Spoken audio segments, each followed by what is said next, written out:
Humanity had always been isolated, tucked away in a quiet corner of the galaxy. They had thrived in that seclusion, unobserved and unchallenged by the larger galactic forces. Decades of technological advancement had elevated them beyond mere survival, and Earth had risen, quietly and steadily, among the stars. But then, the Galactic Council found them. The Council was a vast, sprawling entity, an alliance of powerful, ancient civilizations, and they saw the emergence of humanity with concern. Earth's rapid advancements, free from interference, posed a potential threat to the Council's long-standing power. And so, they summoned Earth's leaders to a summit, making it clear that this was not an invitation but a demand. Humanity was to send a representative to the Council's Grand Chamber to discuss Earth's place in the galaxy. That representative was Ethan Graves. Graves was chosen carefully, not only a skilled diplomat but also a man with an unwavering sense of purpose.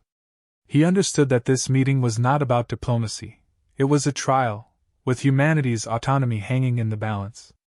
As he stepped into the vast chamber, Graves felt the weight of hundreds of alien eyes upon him.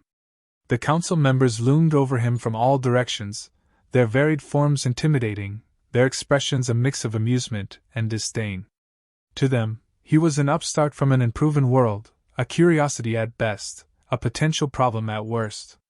One by one, the council's senior representatives voiced their opinions, each more dismissive than the last. They referred to Earth as a primitive planet, an anomaly that had somehow evolved beyond its expected limitations. They spoke of Earth's advancements with a thinly veiled sense of disdain, as though humanity had overstepped its place in the natural order of things. Their tone was clear: Earth could not be allowed to continue its growth unchecked. Finally, the Council's most influential representative, a towering figure from a militaristic species, stood to address Graves. His voice was a deep, resonant hum that filled the chamber. "Human," he began, "we have observed your people's advancements. They are impressive for a species so young. But your reach exceeds your grasp. Your continued expansion threatens the balance we have maintained for millennia." Graves remained silent, his gaze steady, his expression impassive. The representative continued, "We are prepared to offer Earth a place within our oversight. Your people will limit their technology and share their discoveries with the Council. And in return we will protect your planet from the dangers of the galaxy." His eyes glinted with satisfaction as he added, "As a precaution, we will also establish a military base on your world. It is in your best interest to agree." Graves' jaw tightened. He knew what this was: thinly veiled subjugation. Humanity was to be brought under the Council's control, their progress stifled, their autonomy sacrificed in the name of protection. He took a breath, choosing his words carefully. "You speak of balance, yet you demand submission. Humanity does not seek conflict, but we will not be caged." The chamber buzzed with a ripple of laughter, some council members exchanging smug glances, as if they found his words amusing. Another representative spoke up, a serpentine being with scales that caught the dim light. "Your species is bold, human. But boldness without strength is dangerous." The alien's gaze flickered with something close to pity. "Do not mistake your isolation for strength." Graves did not flinch. "We know our strength, and we know the price of freedom. Humanity has learned the value of independence and the cost of defending it." The council members exchanged glances, their expressions a mix of amusement and impatience. They were used to compliance, to seeing younger species bow under the pressure of the council's overwhelming power. They could not fathom that Earth might respond any differently. The towering representative leaned forward, casting a shadow over Graves. "Do not let your pride blind you, human. Agree to our terms, and your people will thrive under our guidance. Refuse, and you will learn the price of defiance." Graves looked around the chamber, meeting the eyes of each council member in turn. In that moment, he made a decision, not just as a diplomat, but as a man representing the spirit of humanity itself. He straightened, his voice calm, unwavering. "You underestimate us. You see us as primitive, weak. But if you think humanity will yield without a fight, you are mistaken. You want war?" His voice echoed through the chamber, filled with a quiet, unshakable resolve. "We'll give you war." A stunned silence fell over the room. The council members exchanged looks of disbelief, some barely suppressing laughter, others eyeing Graves with newfound curiosity. They had not expected defiance. They had expected submission, perhaps a hint of resistance. But this? A direct challenge? From a species so young? The towering representative stared at Graves for a long moment, his expression unreadable. Then, a slow, mocking smile spread across his face. "You have courage, human! Foolish courage! But know this, the Council's will is absolute. We will not be challenged." Graves' expression remained unchanged. "And humanity's will is to be free. We will not be conquered." With that, he turned and walked out of the chamber, leaving the council members in a mixture of anger, shock, and perhaps, for the first time, the slightest hint of respect. Following Graves' bold declaration, the council convened in private, and tensions simmered through their ranks. The humans, these council members believed, were clearly overstepping. The notion of Earth, an isolated, resource-limited planet, challenging the Galactic Councils was struck them as nothing more than a fleeting rebellion, audacious, but ultimately inconsequential. They agreed on a swift response, deciding to launch a minor military demonstration aimed at showing humanity the folly of its defiance. The strategy was simple and familiar, a show of force against a lesser species. They would mobilize a small fleet, enough to intimidate without inciting significant retaliation, an overwhelming strike designed to shatter morale. To them, it was a carefully calculated strategy, something they had employed on countless other young civilizations. The council factions, particularly those more military-driven, felt assured that humanity's resistance would falter once they saw the full might of the council's forces. But what the council failed to recognize was that Earth was no ordinary world and humanity was no ordinary race. For years, Earth had been preparing in secret, developing defenses unknown to any other species, all in the name of a hard-earned sovereignty. From highly advanced weapon systems to strategic shielding capable of deflecting council-grade weaponry, humanity had not been idle. They had observed, learned, and adapted. Earth's defense networks, operated from fortified underground bunkers, were a testament to humanity's commitment to survival, a line drawn firmly between submission and freedom. When the Council's fleet entered Earth's orbit, expecting an effortless show of power, they were met with something they hadn't anticipated: immediate and formidable resistance. Earth's defense systems activated with precision and purpose, launching countermeasures that crippled some of the first Council ships before they even had the chance to fire. The Council forces, stunned by this unexpected opposition, found themselves quickly outmatched, not just in technology but in tactical execution. Reports of the initial losses rippled back through the Council's ranks, and a growing sense of disbelief began to take root. How could a species they'd considered barely beyond primitive inflict this level of damage? Some among the Council argued that this resistance was a fluke, that humanity's defenses had to be finite, bound to falter with sustained pressure. They assumed that if they could simply apply more force, break through Earth's defenses, humanity would finally yield. However, with every additional wave they sent, the losses mounted. Earth's forces had anticipated the Council's tactics, leveraging intelligence gathered in secrecy to counter each move before it gained traction. They struck with surgical precision, coordinating with a sophistication the Council could barely comprehend. Earth's pilots operated with a deep sense of purpose, a unity born from generations of struggle, and it showed in every skirmish, every maneuver. Humanity was fighting for more than survival. They were fighting for their right to exist without restraint. For the Council soldiers, the encounters grew increasingly demoralizing. Reports trickling back from the front lines painted a picture of not just resistance but superiority. The Council's ships, unaccustomed to sustained resistance, began showing wear, and their commanders, baffled by humanity's resilience, began pulling back. And as the Council forces wavered, humanity saw its opportunity to press forward, seizing the upper hand with relentless precision. The realization that humanity was capable of more than token resistance began to fracture the Council's united front. Factions within the Council, previously confident in a swift victory, were now deeply unsettled. Some representatives, those who had urged caution from the start, pointed to humanity's resistance as proof that the Council had miscalculated, underestimating a species they knew little about. Others, driven by pride and resentment, refused to accept defeat, demanding a renewed offensive, a full-scale war to crush Earth and reassert Council dominance. As these internal debates grew heated, humanity remained resolute, refusing to let the pressure waver their determination. Graves and his team, monitoring the Council's movements from a secure command center on Earth, had anticipated this response. They had prepared not only to defend but to demonstrate that humanity would not be cowed by threats or force. And now, with Council forces beginning to splinter, they saw their chance to act.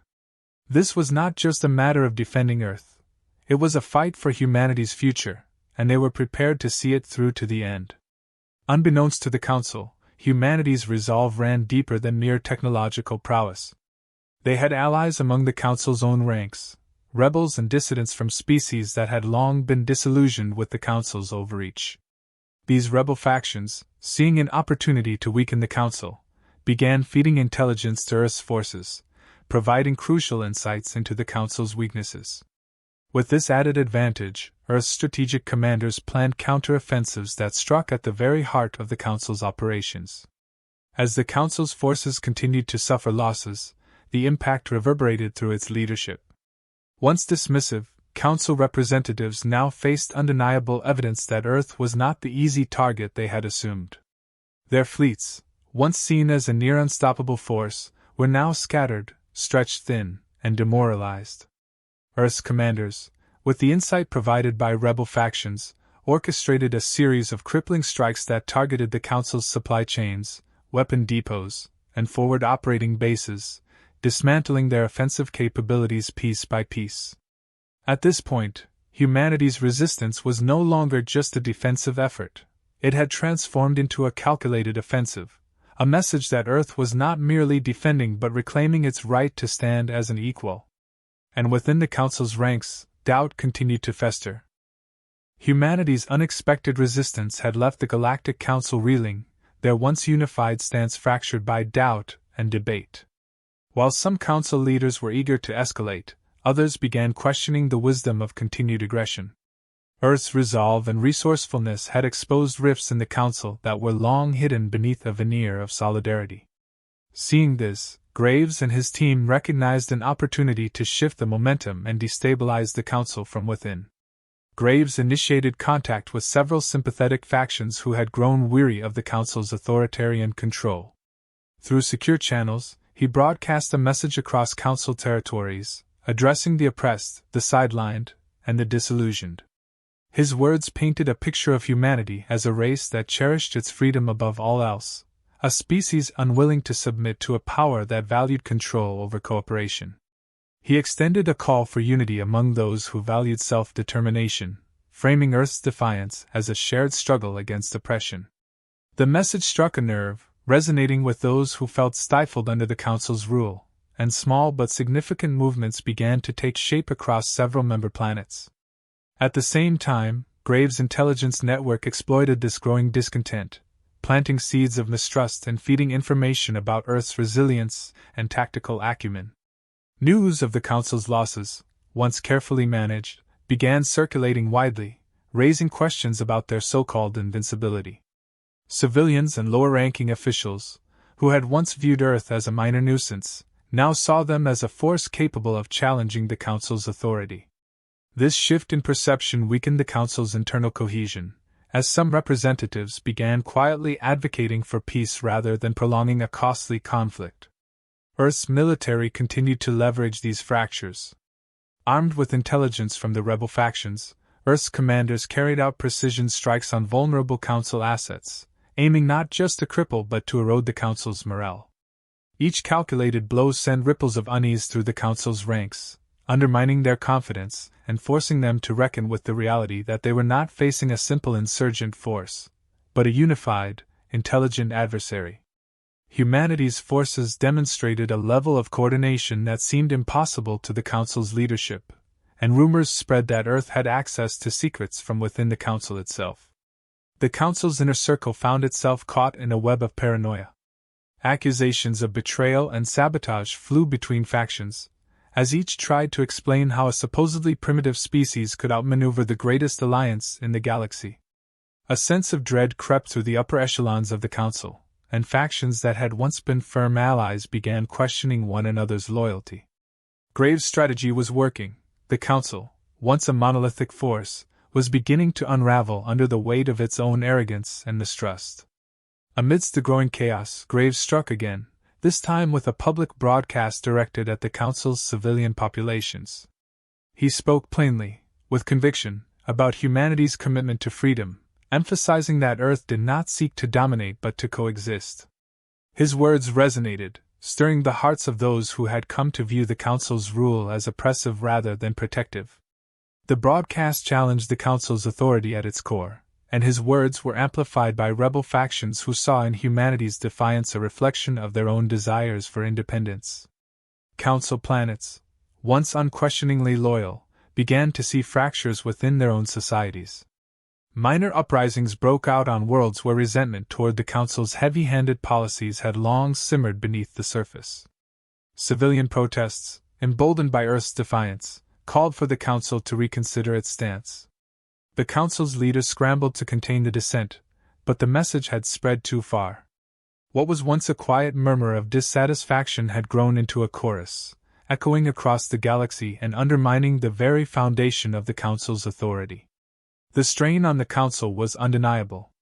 Supply lines became increasingly difficult to maintain as Council planets grew less cooperative, and even loyal factions began holding back support, wary of being dragged into a prolonged conflict that seemed to serve no purpose beyond defending the Council's bruised ego. Graves capitalized on this moment of vulnerability, targeting key Council outposts and communication centers to disrupt their coordination further. Earth's forces adapted quickly, exploiting the Council's confusion and pushing back with relentless precision, showing that they could not only defend but also go on the offensive when necessary. Meanwhile, Graves continued to work behind the scenes, negotiating with potential allies among the Council's ranks, each one a potential defection that could further erode the Council's unity. The Council's leadership, now beset by both external and internal pressures, struggled to maintain control. Long-held alliances frayed, and the once powerful Council found itself unable to present a unified front. Graves' deft manipulation of the Council's internal weaknesses turned the tide of the conflict without Earth needing to engage in large-scale battles.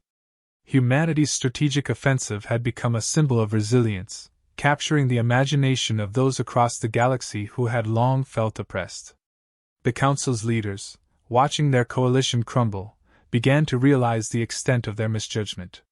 They were not fighting a mere rebellion but confronting a shift in the galactic order itself, one that they had unintentionally set in motion.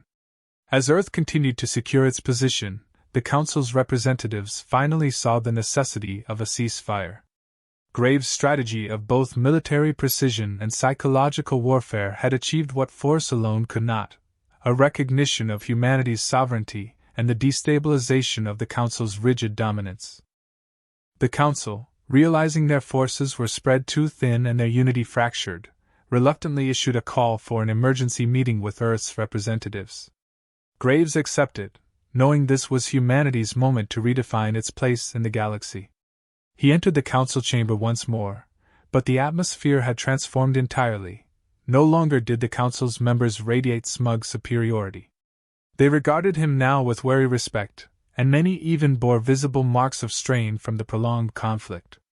Graves' unshakable resolve and humanity's unrelenting resistance had left an undeniable impact. For the first time, the Council members sat silent, their haughty demeanor replaced by a cautious attentiveness. Graves seized this opportunity, not with a display of arrogance, but with a calm that radiated control and purpose. He spoke plainly, his words measured yet powerful, reminding them that humanity sought neither conquest nor dominance. What Earth demanded was simple: respect and the freedom to determine their own destiny. He proposed a reimagined council, one founded on cooperation rather than intimidation, where each member race, young and old, would stand as equals. The council members exchanged uneasy glances, knowing that rejecting this proposition meant risking not only continued war but the possible dissolution of the Council itself. With humanity's resistance inspiring dissent across their territories, they could no longer afford to cling to their previous notions of superiority. Graves' proposal appealed to those factions that had grown tired of the Council's oppressive structure, igniting a spark of hope for a more balanced and inclusive future. As Graves outlined his vision, some of the Council's older members balked, clinging to the remnants of their authority, but the younger, progressive representatives saw the logic in his words. Humanity's unexpected strength had proven that the Council's rigid, hierarchical system was flawed. If the Council was to survive and evolve, it would need to abandon its practices of forced submission and adopt a stance of mutual respect. Slowly, one by one, factions began to show their support for Graves' vision, realizing that this new alliance would stabilize the galaxy far more effectively than brute force ever could. In an unprecedented show of unity, a vote was cast, and Graves' proposal for a reformed council passed by a narrow but decisive margin. The changes he proposed were sweeping, erasing the old structure of enforced compliance and replacing it with a framework of autonomy, equality, and shared responsibility. Humanity's place within this council was now one of equal standing, no longer subject to the whims of those who had once dismissed them as insignificant. Graves had succeeded not only in securing humanity's independence but in transforming the very core of the council's identity. But Graves' work wasn't finished. To solidify humanity's new position, he presented a plan for a cooperative security network, one that would protect all member planets without imposing on their sovereignty. This network, he explained, would serve as a safeguard against any external threats while respecting each civilization's autonomy. It was a profound shift from the Council's previous model of dominance, and though some members were hesitant, they couldn't deny the appeal of a united, decentralized defense system. As the Council officially ratified these changes, the atmosphere in the chamber shifted once more. Representatives who had once been hostile now extended their hands in respect, acknowledging that humanity had done the impossible, challenged the galaxy's oldest powers and reshaped them.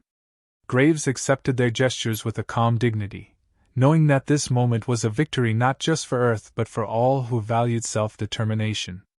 Back on Earth, news of the Council's decision was met with celebration. Humanity had not only defended its home but had won a place of respect among the stars. Graves returned as a hero, his efforts marking a turning point in galactic history. He had proven that humanity was more than a curious anomaly. They were a force that valued both peace and resilience, willing to stand for their beliefs even in the face of overwhelming odds. As Earth and the Council's newly structured alliance moved forward, the galaxy began to see a change. Member planets once oppressed by the Council's iron grip found a newfound sense of autonomy. The oppressive policies that had once kept them subservient were replaced by fair agreements and mutual respect. And those who had fought alongside Earth in secret were given a voice within the new order, their contributions recognized and rewarded. In the end, the Council's attempts to subdue humanity had backfired spectacularly. What had begun as a demand for submission had become a catalyst for revolution, reshaping the Council into an entity that represented and protected its members rather than ruling over them. Humanity had shown that strength wasn't in power alone but in resilience, unity, and a fierce determination to defend their right to choose their path. As the Council adjourned, Graves stood once more in the chamber's center, surrounded by a circle of representatives who now regarded him as an equal. The once dismissive Council members now looked at him with respect, even admiration, for he had proven that humanity was a force to be reckoned with, a species that could not only hold its ground but inspire change. As he left the chamber, Graves knew that the path ahead would not be without challenges.